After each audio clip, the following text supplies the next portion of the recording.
Good morning. Welcome back to Clear View with Pinky. I woke up to a really pleasant surprise today that I actually had like 50, 60 views or something on that first video. I didn't expect to get any. Usually, well, I've heard with like new YouTube channels, usually don't even get any views. So, and I'm trying to do this all organically. I'm not trying to post it on my other social media or anything like that. I just kind of want to see how this can grow. And, 50 views is pretty good for a first video. So I'm stoked. They've got like 15 subscribers. I appreciate all you guys. Let's keep it rolling. Yeah, so today I wanted to kind of talk a little bit about, or just kind of tell you a story about how I kind of got into the crypto industry from the music industry. And it's kind of a funny story because I'm not really a tech guy, right? Like crypto, when I first got into it, it was actually kind of the exact opposite of what I thought I would be doing, right? It's not something that I'm like drawn to. I've never really been a computer guy. Pretty computer illiterate when I first started, to be honest. Like I really it was like repellent to me. I was never interested in it, but I did love music a lot. And what happened is I was like a touring musician for like, 8, 9, 10 years. And music's a tough gig, man. Like, especially when you're starting at the bottom and you have to climb your way up. It's a lot of grinding. It's a lot of late nights in the studio. And talk about being resilient. The amount of doors that close in your face when you're a musician is insane. You have to be a little bit crazy to want to be a musician and to really like stick to it and actually get to where you're making money and you're getting gigs and people are paying attention to you. Sometimes it takes 5, 6 years, maybe longer. And in our case, it was just that, right? Like we started off, I forget what year it was, but it was, 15 years ago. And it took us a solid 6, 7, 8 years until we got real traction, and then we started getting paid pretty well, and then we had shows reaching out to us, and then tours. It's just such a grind, right? And in between all of that, you have life, and I had my first son.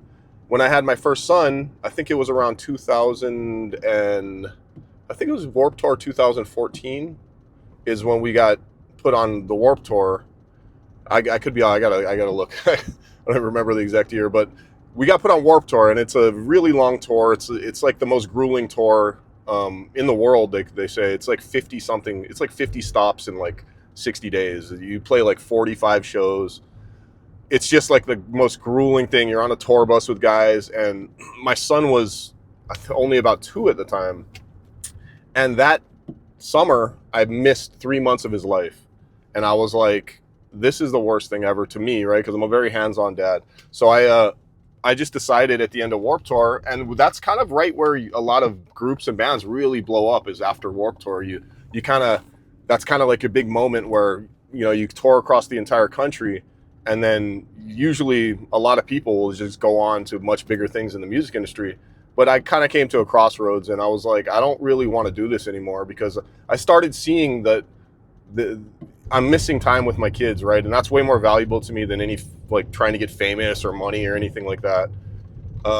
So I just had to make a decision and say, look, I don't really want to do this anymore as far as like trying to make a living with music, because it's hard. You have to tour nowadays. It's not about album sales or song sales. You have to perform if you want to make money in that industry, and it's a lot of time away from your family. So I wanted to go into something else, right? And my older brothers, 2 of them, who I still work with on pretty much everything, they were getting into the crypto space, and especially my oldest brother, he's actually the one that introduced it to us. He had met some guys on the beach in Costa Rica, and just happened to stumble upon a project that was about to launch, and they're going to do a raise, and my brother got involved with them, and he started learning all about crypto. And he's always been kind of ahead of the curve with things like that. So him and my second oldest brother, they got together, and they actually were working on a project together. And at the time, I kind of knew about what they were doing, but I didn't really know anything about the industry, right? It was nothing I would have even in a million years think, oh, I want to get involved in that. So they started working in crypto, and it came to a point where I was like, wait a minute, this looks really cool. Like I see, there's a lot of money being made over there. What's going on, right? So my oldest brother, he said to me, he said, why don't you try to do something in the industry that nobody else is doing? Like, why don't you try to figure out how you can work in what you're good at into the industry, and then that makes sense why you would be there, right? And I started thinking about it, and I was like, well, you know, I'm really good at making music. It's what I do.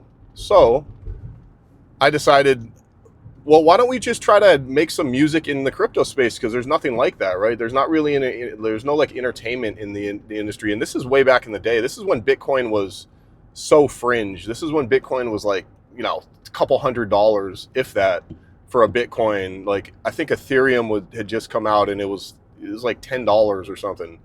So nobody in the world believed in crypto. Like, very, very small group of people were actually believing in this stuff, right? And if you told people that you were working in crypto, they'd look at you and like laugh. It was almost like a joke, right? If you told your friends that you're making your money with imaginary tokens. But just because of like our upbringing with my family, we'd done so many different things. We'd never had normal jobs. My parents were kind of like traveling gypsies in Polynesia and Hawaii. Because my dad was like, he'd work at swap meets, and he'd always, he did arts and crafts and all these things. So we were kind of used to fringe jobs and like things that just were kind of opposite from the norm. So crypto kind of made sense to us just from the start. And we really liked it. Everybody, me and all my brothers, really gravitated towards it. So anyway, back to the story. So my brother said, yeah, well, that's actually a good idea. So me and my my brother-in-law, not my half-brother, my brother-in-law, who's married to my sister, we created the Coin Bros. And the Coin Bros was kind of like a parody hip-hop group, right? So what we did was, you could go check out the videos on YouTube. We have BTFD, which is like our first song we put out, and it was basically a parody video about like buy the dip, right? It's a really famous saying in crypto. So we created a song called BTFD, and it just happened to hit. Like, it started getting shared around, and we didn't expect anything. We had no idea. We were just being goofy, running around the park, going in the grocery store, filming with our iPhones. It was literally us with our iPhones just being goofy, right? And we put it up on YouTube, and it started getting shared. Nothing crazy. And you can still go watch it too if you want. It's BTFD. You can check it out. You'll see a young babyface Pinky in there. So we put the video up, and then the very next day we wake up, and like I look at it, and I'm like, holy shit, man, we have like 50,000 views on this thing. And in the crypto space, there's not that many people at the time. It wasn't like a huge community, so that's a lot of views. So I'm like, what's going on, right? And then we've come to find out John McAfee, who is from McAfee Antivirus, and he's one of the biggest names in the industry, in tech, in crypto. He was like the Elon Musk of crypto at the time. This is back in the day. And he had shared our video, and not just once, but a bunch of times. So we were just blown away, and we were like, what is going on, right? It's like, imagine Elon Musk today taking your music video and sharing it, right? The amount of eyes that are going to be on it, and how fast it would blow up. So it's basically what happened to us. And I guess he just really liked the parody and the rap, and he actually got in contact with us not long after, and he asked us to fly out to his house and do like a music video for him. And we were just like, well, this is all happening so quick, right? So I'll save that story for another time, but that's basically how I got into the industry, was just doing something that I knew and I loved, and figuring out a way to get into the industry through what I'm good at, right? Now, I got kind of lucky with it, right? But it's just the way things work, when you do things and you're active and you put things out and you just try stuff, you might get somebody that you never know who's watching, right? And yeah, so like that was just a really, really crazy way that I got into the game. And then from that, I had to learn everything, and we were obviously learning on the fly, but we weren't I was by no means like a crypto specialist. I wasn't some like brainiac that knew about coding or anything like that. It was more just kind of figuring out a way I can shoe myself into the industry through what I know how to do, right? And I think a lot of people can do that too. There's so many opportunities in the crypto space that you can always find like a sector or something that you're good at, or something that you're drawn to, and you can kind of figure out how you can get into that sector of the industry. And we did it, right? And I've been doing crypto ever since. So it's been like 9 or 10 years of nothing but crypto. And I got in through music and without any real knowledge of the industry. So that's just the story for today. I was rambling a bit because I was trying to find I dropped my brother off to get his oil changed, and I'm going to pick him up. And there's a rabbit right in the street. Look at this. You see that? There's a rabbit just sitting in the middle of the parking lot. I don't know if you guys can see that. I'm going to see it. Let's see if he moves. Bro, he's not moving. Bro. Rabbit, move. This rabbit do not care, bro. This guy's playing chicken with us right now. All right, bro. It's like that, huh? Dude, that rabbit ain't budging, man. I think he's going to beat me. All right, I'll go around you, dude. Don't even worry about me. Okay, there you went. Okay, good.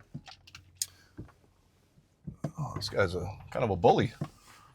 But yeah, I don't know. A little bit of a rant, but I'll see you guys tomorrow. I got to pick up my brother, and yeah, much love. Thank you guys for following, liking, and all that. I'm going to keep this going. I'm going to start doing some shorts too. I have a lot of crazy content that I have actually kind of stockpiled. I can't wait to put out. And then, I'm also going to be putting out some new music too. So much love. See you guys tomorrow.